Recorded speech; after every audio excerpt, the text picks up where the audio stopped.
All right, First Corinthians chapter 7. So, now after chapters 5 and 6 where Paul covers what we don't want to do as believers, what the church there at Corinth shouldn't be doing, he now just doesn't leave them hanging without some good counsel, especially after that last chapter.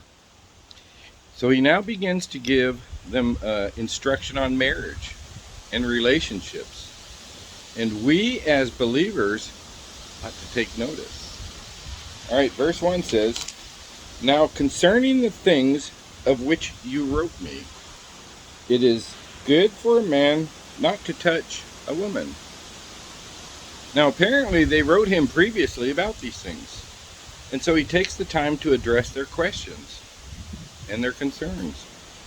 And it would seem possible that they came to misunderstand this whole sex thing. That's what the meaning touch is referring to. They thought, well, if the pagans practice their religion by having sex with religious temple babes, maybe we better not have sex at all. And if we don't do it in a religious manner but for simple pleasure, then maybe we shouldn't be having sex at all, so that we might be more pure, which of course is anything but true. But society there has got them so confused, and this topic is important. So Paul breaks things down that they might understand and not miss out on anything. The pendulum was swinging to the extreme end in either direction on this topic. And so he said, it is good for a man not to touch a woman. Verse 2, he says, "Nevertheless, because of sexual immorality, let each man have his own wife, and let each woman have her own husband." Yes, nevertheless.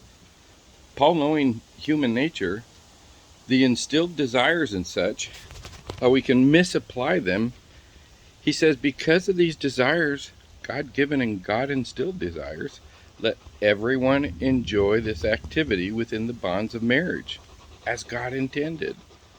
But this is Athena. She came to say hi. But we're not to abstain from it, but to go for it. Men with your wives, and wives enjoy it with your husbands. Verse 3 says, Let the husband render to his wife the affection due her, and likewise also the wife to her husband. Paul says, husbands, this desire of affection your wife feels for, give it to her. It is her right as a wife to feel loved and to enjoy the bedroom with her husband. He says this is the affection that is due her. Men, you owe your wives that.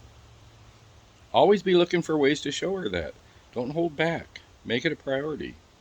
And also, wives, don't hold back either. Share with your husband the desires he has for intimacy with you. Verse 4, he goes on and says, the wife does not have authority over her own body, but the husband does. And likewise, the husband does not have authority over his own body, but the wife does. This is what Paul meant when he said, it is due her. The married couple cannot deprive their spouse in this area. When they said, I do in marriage and got married, they gave themselves over to their spouse to share everything with, including these desires of intimacy. Don't hold back. Don't use it in a controlling manner or withhold it from them to get this or that. Like maybe you can use it for bribery to get a new car or house remodeled or some new golf clubs. That's a joke. When you said I do, you said I will 100%. Marriage is not 50-50, it's 100-100. So don't hold back is what Paul's saying. But he says there is a time and reason to maybe give it a rest for a time of prayer. Like say an example, fasting from food for prayer purposes, to deprive the drive of our bodies, the drive that our body has for food. We fast and we rely solely on our spirit, and so have a closer time of prayer and devotion with the Lord. And same goes with the desire for this as well. So in verse 5 he says, "Do not deprive one another except with consent for a time, that you may give yourselves to fasting and prayer, and come together again, so that Satan does not tempt you because of your lack of self-control."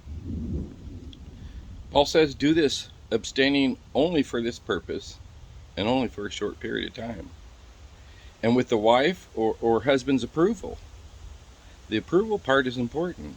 Do not deprive the other of their due desires and affection. This word deprive can also be interpreted as defraud. Do not defraud your spouse in this way. Do not cheat them out of this. Do not take this away or steal it from them. Yes, do not deprive the other of their due desires and affection, except with their consent, and only for a short period of time. And the reason is that you would do this is for fasting and for prayer. Then get back on that treadmill. Why? He says because Satan uses this very type of situation to tempt the believers. He often uses intimacy or lack thereof to destroy marriages. When a wife or a husband is being ignored, they sometimes can look elsewhere too often. We see this all the time in life, and often we don't even have to look for it. It's always looking for us. Sin crouches at the door. And Paul says if we lack self-control, that's not very flattering, but it's true. He says we lack self-control. Take heed lest we fall. Yes, Paul said it. He knows this about us, and the enemy knows this also, that we lack self-control.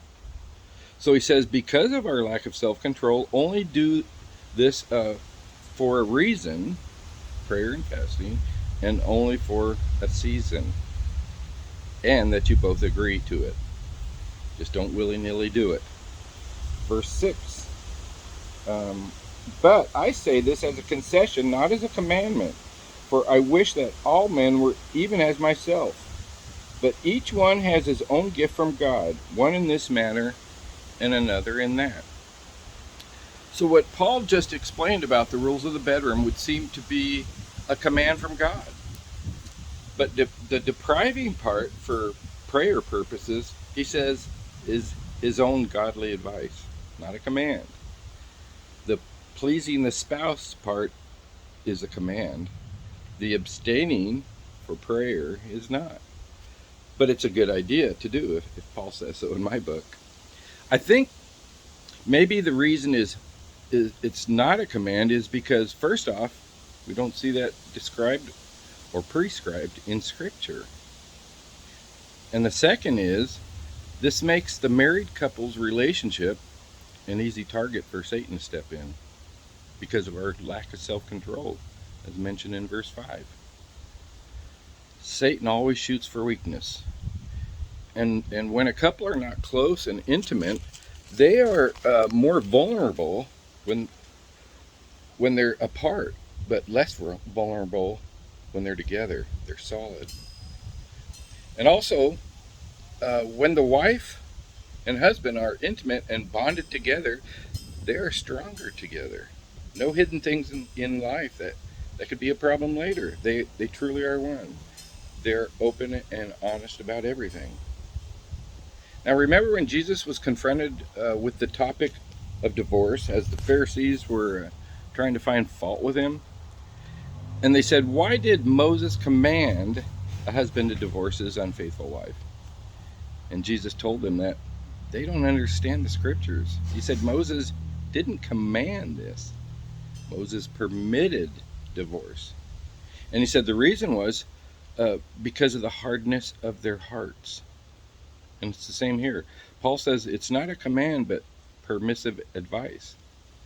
Because Satan always will try to mix this whole thing up.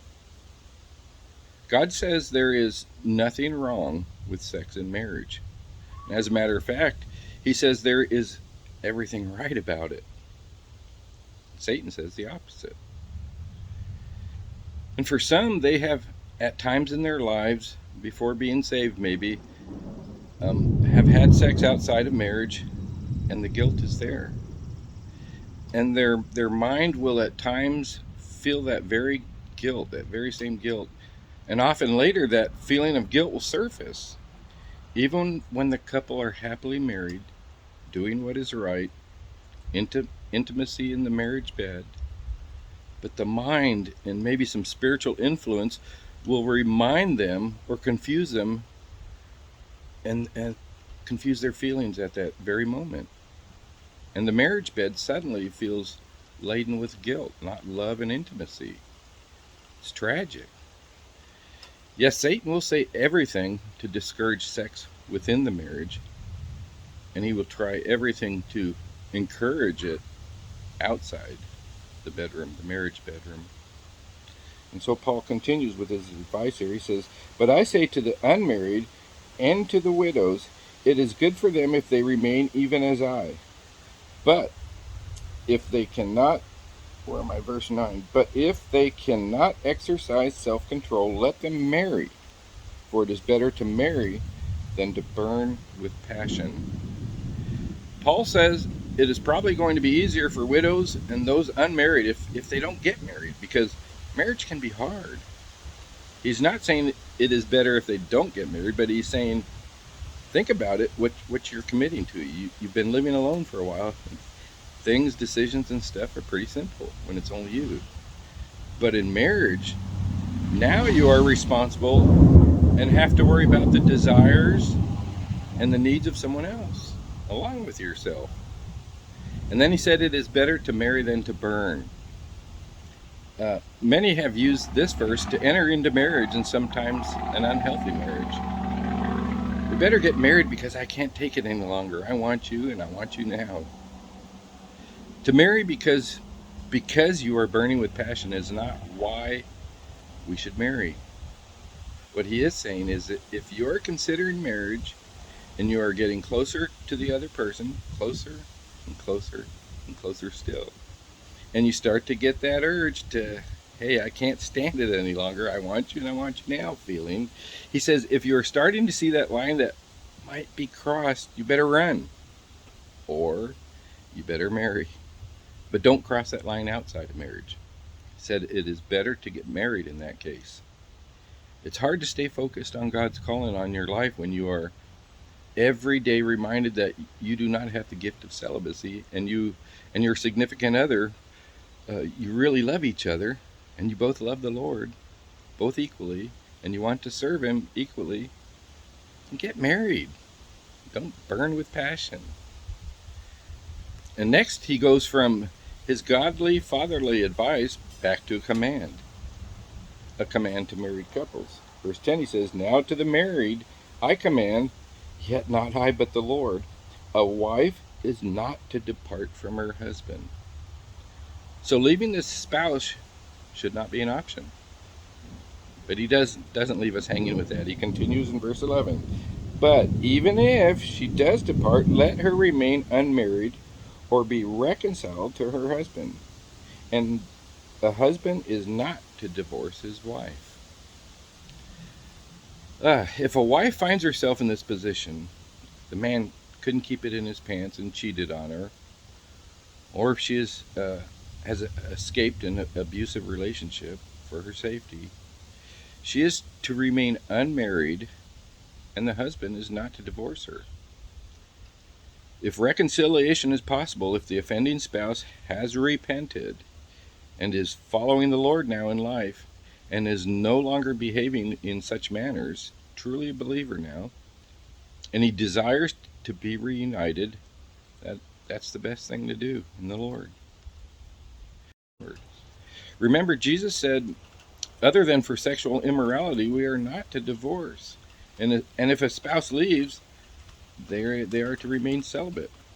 And so Paul continues with some more advice in verse 12. He says, "But to the rest, I, not the Lord, say, if any brother has a wife who does not believe and she is willing to live with him, let him not divorce her." A husband can't divorce his wife because she is unsaved. If she is willing to live with him, knowing his commitment to the Lord, and a wife is not to divorce her husband because he's not a believer. Knowing this, the commitment to the Lord, they are to remain married. It was probably in the case there in Corinth, guys who got saved were divorcing their wives because their wives weren't saved, and vice versa. And they had the hots for someone else at church who was saved. Too often the case. Yeah, musical chairs. Faith is not a reason for divorce. Faith is the reason to not get divorced. All right, verse 13. And a woman who has a husband who does not believe, if he's willing to live with her, let her not divorce him. For the unbelieving husband is sanctified by the wife, and the unbelieving wife is sanctified by the husband. Otherwise, your children would be unclean, but now they are holy. As the believer in the household, when the spouse is not a believer, that is their priority one mission field, their family. And the blessings upon a godly woman or man are poured out upon the household. Like say America, because of the Christian believers early when our country was founded, many churches sprang up and sprouted, and God blessed their efforts in faith, and everyone, including some unsaved Americans, benefited in those blessings because of the faith of the believers. We see that happening around us in our lives. And it's likewise the home of the believing wife is sanctified. Remember, sanctified means set apart. The unbelieving spouse and the children will be set apart and not be seen as the enemy, but will experience the grace and love of God in the home because of the believing spouse's faith and their commitment. All right, verse 15 says, but if the unbeliever departs, let him depart. A brother or sister is not under bondage in such cases, but God has called us to peace. Paul says, but if the unbeliever insists on leaving, insists on getting a divorce, we are not bound to them by marriage that they choose. They're choosing this for themselves by leaving and divorcing. The divorced spouse, not the separated spouse, the divorced, who was faithful to the Lord and in marriage is now no longer required to remain unmarried if her husband leaves and divorces her. She may in the Lord remarry in the Lord. Not to an unbeliever, but to be equally yoked in their faith. Otherwise, it's a vicious cycle. And God has called us to peace, Paul said here, not turmoil. Yes, God has called us to peace. That is almost an understatement, or a less thought about statement. God has called us to peace.